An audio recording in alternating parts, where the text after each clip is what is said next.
हमारे दिमाग में काफ़ी क्यूरियोसिटी होती है कि जैसे भाई molecular mass is equal to 2 into vapour density या 22.4 लीटर कहाँ से आया। तो इसलिए मैंने बहुत छोटा सा लेक्चर आपके लिए प्रिपेयर्ड किया है, एग्ज़ाम पॉइंट ऑफ व्यू से नहीं, आपके नॉलेज के पॉइंट ऑफ व्यू से है। तो अगर आपका मन करे थोड़ा नॉलेज बढ़ाने के लिए तो आप इस वीडियो को ज़रूर देखना, ठीक है। आपको इसमें याद नहीं करना, रटना नहीं, बस एक अंडरस्टैंडिंग बनानी है।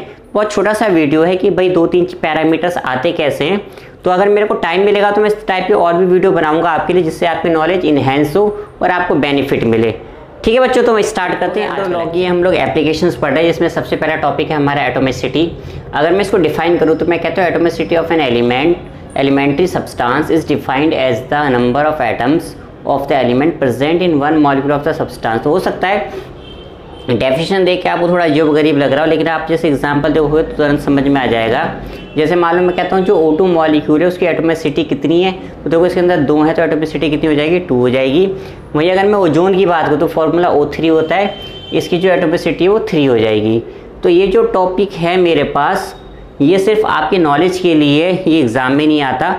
कंपटीशन में भी अगर आपको बहुत ज़्यादा क्यूरियोसिटी है कि एटोमिसिटी क्या होती है, 22.4 लीटर कहाँ से आया है, तो ये सब आपकी नॉलेज के लिए। एटोमिसिटी के एप्लीकेशन की बात करते हैं, मान लो अब जो एक्सपेरिमेंट्स हुए थे उसमें हमने कहा था हाइड्रोजन के जो 2 वॉल्यूम्स है ऑक्सीजन के 1 वॉल्यूम के साथ कंबाइन करके वाटर वेपर के 2 वॉल्यूम्स बना रहा है।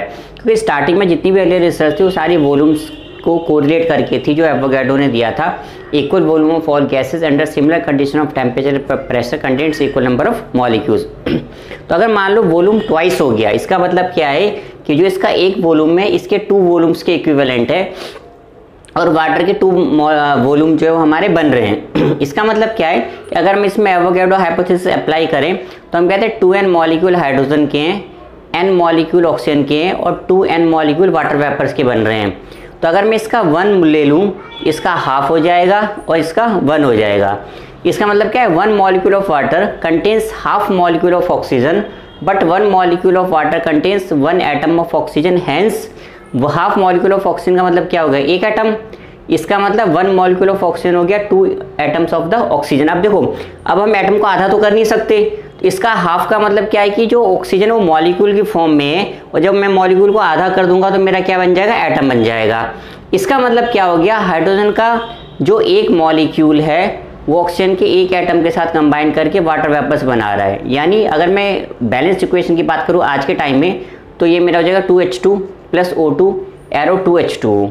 ठीक है, तो ये हमारा क्या एटोमिसिटी का एग्जाम्पल है, जिसके थ्रू हमने ये पता लगाया अर्लियर टाइम में कि कौन सा मॉलिक्यूल की फॉर्म में एग्जिस्ट कर रहा है और कौन सा एटॉमिक फॉर्म में एग्जिस्ट कर रहा है किसी भी रिएक्शंस के अंदर। एवोगाड्रो के जो एप्लीकेशन है उसका सेकंड पार्ट हम पढ़ रहे हैं, to find the relationship between molecular mass and vapour density of the gas. तो ये रिलेशन मैंने आपको यूज़ करवाया, जो मैंने एम्पेरिकल एंड मॉलिक्यूलर फॉर्मूला आपको पढ़ाया था, तो आप मेरे प्रीवियस वीडियो को देख सकते हो।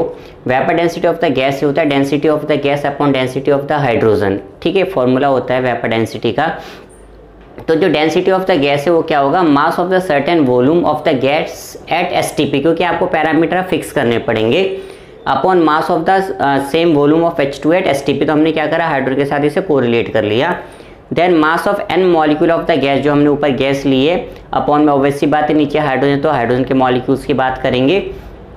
देन जो हमारी गैस है, mass of the 1 molecule of the gas, upon में क्योंकि हम हाइड्रोजन की बात कर रहे हैं तो मास ऑफ 1 मॉलिक्यूल ऑफ हाइड्रोजन, हमें पता है उसके अंदर 2 एटम होते हैं, इसी मारे जो हमारी गैस है वो तो हो जाएगा मॉलिक्यूलर मास, और क्योंकि एटम हमारे क्या है 2 है, तो इसके अंदर 2 एटम है तो इसलिए 2 आ गया। तो ये हमने vapour density is equal to लिखा है, तो मॉलिक्यूलर मास क्या हो जाएगा हमारा 2 into vapour density. Vapour density जो होती है उसको as a relative atomic relative density भी कहते हैं। तो ये अगेन ये वाला जो पार्ट है आपका कंसेप्चुअली पार्ट है, आपको 11th क्लास में कहीं नहीं पूछेगा, कंपटीशन में भी इससे रेयर ही पूछता है। बस आपकी कंसेप्चुअल नॉलेज बढ़ाने के लिए मैंने बताया कि भाई जो molecular mass 2 into vapour density हमारा कहाँ से आता है। ऐसे ही वो लेक्चर है कि 22.4 लीटर हमारा है, to find the relationship between mass and volume of the gases, जो कि एवोगाड्रो हाइपोथेसिस की 3rd एप्लीकेशन है। ठीक है, तो molecular mass is equal to 2 into vapour density, ये अभी हम लोगों ने ड्राइव करा कि आखिर ये कैसे आता है।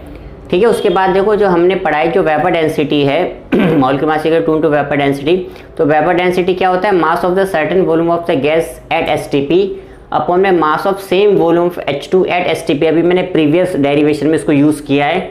देन ये हो जाएगा mass of 1 litre of gas at STP upon में 1 litre of hydrogen at STP। ठीक है, तो ये हम इसको क्या करते हैं ये हो जाएगा is equal to mass of the 1 litre of the gas at STP और जो हमारा हाइड्रोजन है उसका मास होता है 0.089 1 लीटर में।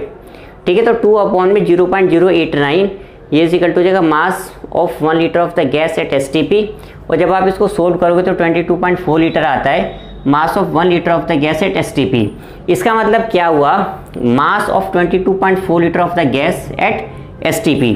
तो इसका जो मतलब हुआ वो ये हुआ कि भाई 22.4 litre of any gas at STP weight equal to the molecular mass of the gas, this is called gram molecular volume law. ठीक है, तो जो आपको 22.4 लीटर आता है मोल कॉन्सेप्ट के अंदर, वो जो कैलकुलेट किया गया इस मेथड के थ्रू कैलकुलेट किया गया। Again exam point of view से नहीं, आप अपने नॉलेज के पॉइंट ऑफ व्यू से इसको एक बार समझ